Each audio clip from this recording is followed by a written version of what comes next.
4 यहाँ पर क्या है, बिल है।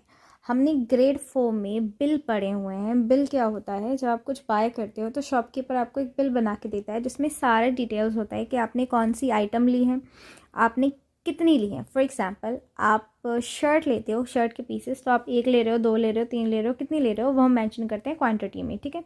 तो यहाँ पर जो डेटा दिया हुआ है, यहाँ पर सबसे पहले लिखा हुआ है उस स्टोर का नाम, लकी क्लोथ स्टोर। आइटम कौन सी ली गई है, यहाँ पर शर्ट खरीदा गया है और साड़ी के शर्ट के पीसेस लिए गए हैं और साड़ीज़ ली गई हैं। क्वांटिटी बताती है कि कितने लिए गए हैं। जो शर्ट के पीसेस हैं वो 4 लिए गए हैं और जो साड़ीज़ हैं वो 3 ली गई हैं, ठीक है।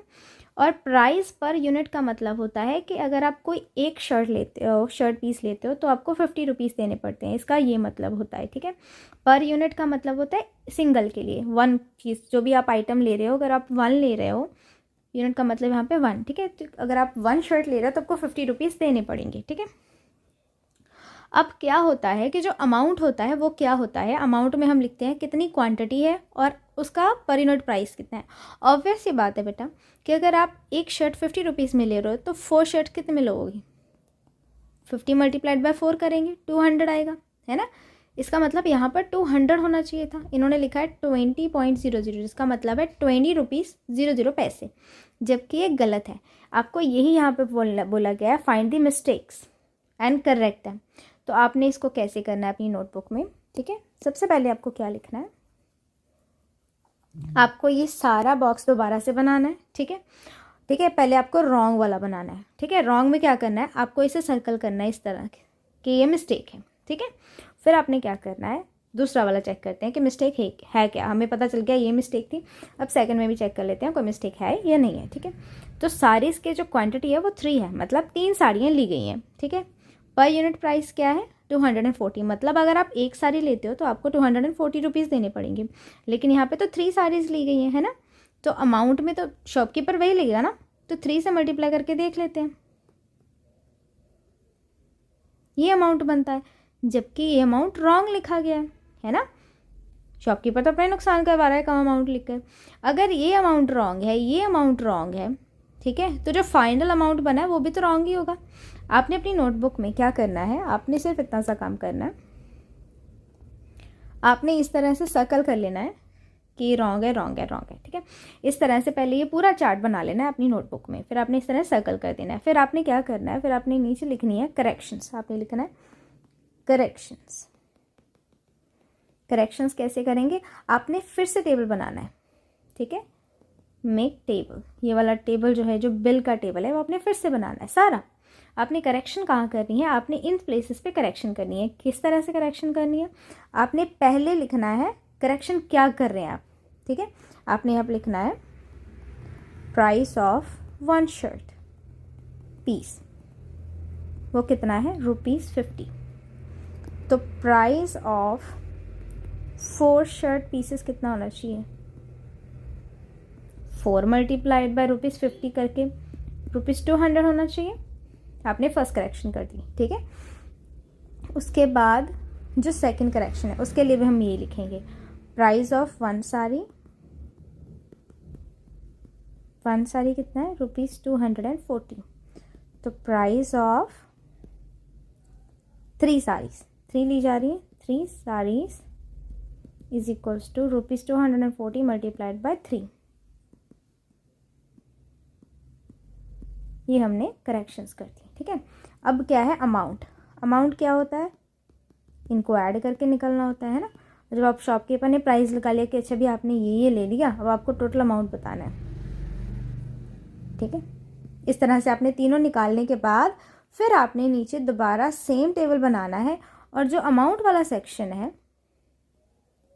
उसमें आपने इन तीनों करेक्शंस को कर देना है। जैसे फर्स्ट वाला आपका आंसर आया 200, बिल में पैसे ज़रूर लिखते होते हैं चाहे वो 0 ही क्यों ना हो, ठीक है। तो ये बिल का फॉर्मेट होता है, वहाँ आपको पैसे लिखने ही होते हैं। तो फाइनली उन्हें ऐड करके आंसर ये आएगा, ठीक है। इतना आपको मेंशन करना है। सेम करेक्शंस आपको सेकंड वाले में करनी है, ठीक है। पहले देख लेते हैं वहाँ कोई मिस्टेक है भी या नहीं, ठीक है। अब देखो यहाँ पर राइस है, उसका प्राइस दिया हुआ है पर यूनिट। पर यूनिट मतलब अगर आप 1 kg लेते हो तो आपको ये अमाउंट पे करना पड़ेगा। अगर आप राइस का 1 kg लेते हो तो आपको 70 रुपीज़ देने पड़ेंगे, पर इस इंसान ने तो 10 kg लिया है, फिर भी ये 70 रुपीज़ दे रहा है, विच मीन्स रॉन्ग। उससे तो 10 मल्टीप्लाइड बाय 7700 देना चाहिए था, है ना। सेम यहाँ पर है कि आप 1 यूनिट के लिए अगर आप मूंग दाल का 1 kg खरीदते हो तो आप 80 रुपीज़ दोगे, और 2 kg के लिए आपको 2 टाइम्स करना था 80 का। ये ठीक है, इसमें कोई मिस्टेक नहीं है। नेक्स्ट देखो शुगर आप 1 kg अगर लेते हो तो 30 रुपीज़ देने पड़ेंगे, ठीक है। अगर आप 5 टाइम ले रहे हो तो ऑब्वियसली आपको 30 से मल्टीप्लाई करके आंसर निकालना था, पर ये तो मैच नहीं कर रहा, ये भी रॉन्ग है, ठीक है। अब टैमरिंड जो है, इमली है जो, वो अगर आप 1 किलोग्राम लेते हो तो 40 रुपये देने पड़ेंगे, 40 रुपीज़ देने पड़ेंगे, पर इंसान ने तो लिया ही 1 kg है तो 40 रुपीज़ देगा, ये करेक्ट है। तो यहाँ पर 2 मिस्टेक्स थी, ठीक है। बिल्कुल इसी तरह से लिखनी है जैसे मैंने आपको पिछले क्वेश्चन में बताई थी। यहीं पे हम कर लेते हैं।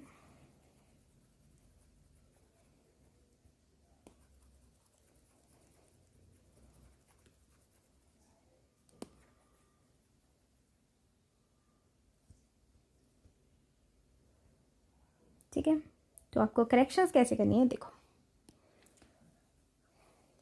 कॉस्ट ऑफ 1, यहाँ पे मिस्टेक थी हमारी, 1 kg rice, 1 kg rice is equal to ₹70। So cost of 10 kg rice, ये होना चाहिए 10 टाइम्स ऑफ ₹70, है ना। तो ये 700 होना चाहिए। ये हमने फर्स्ट करेक्शन कर ली। सेकंड करेक्शन हमारी करनी थी शुगर में। कॉस्ट ऑफ 1 kg शुगर, वो कितना है, ₹30। ये जो लिखा है 00 वो पैसे है, ठीक है। उसका फॉर्मेट है कि आपको लिखने पड़ते हैं, अदरवाइज यहाँ पैसे में कुछ भी नहीं है, ठीक है। सो कॉस्ट ऑफ, कितनी शुगर ली गई है, बिल के अकॉर्डिंग जो कस्टमर है उसने 5 किलोग्राम दी है, तो 5 किलोग्राम शुगर के लिए उसको 5 टाइम्स मनी भी देनी पड़ेगी। चाहे आप 5 आगे लिख लो चाहे पीछे लिख लो, डजंट मैटर, ठीक है। सबसे पहले हमने कर दी करेक्शंस, ये हमने कर दी करेक्शंस, क्योंकि अगर हमने 2 अमाउंट में करेक्शन करी है तो उसके कारण जो फाइनल आया है बिल वो भी तो फिर रॉन्ग ही बना होगा। जो फाइनल बिल का अमाउंट बना है टोटल वो भी तो रॉन्ग ही होगा, ठीक है। वो आपने इनको ऐड करके निकालना है, ठीक है। इतना काम आप खुद करोगे, यहाँ पे आप फिर से टेबल बनाओगे, ठीक है। बाकी सारा सेम बनेगा, जो भी लिखे हैं वैल्यूज़ वो सारा सेम जाएगा, बस अमाउंट के सेक्शन में जो करेक्शंस हैं उनको लिखते हुए एंड में आपने जो टोटल है वो लिखना है, ठीक है।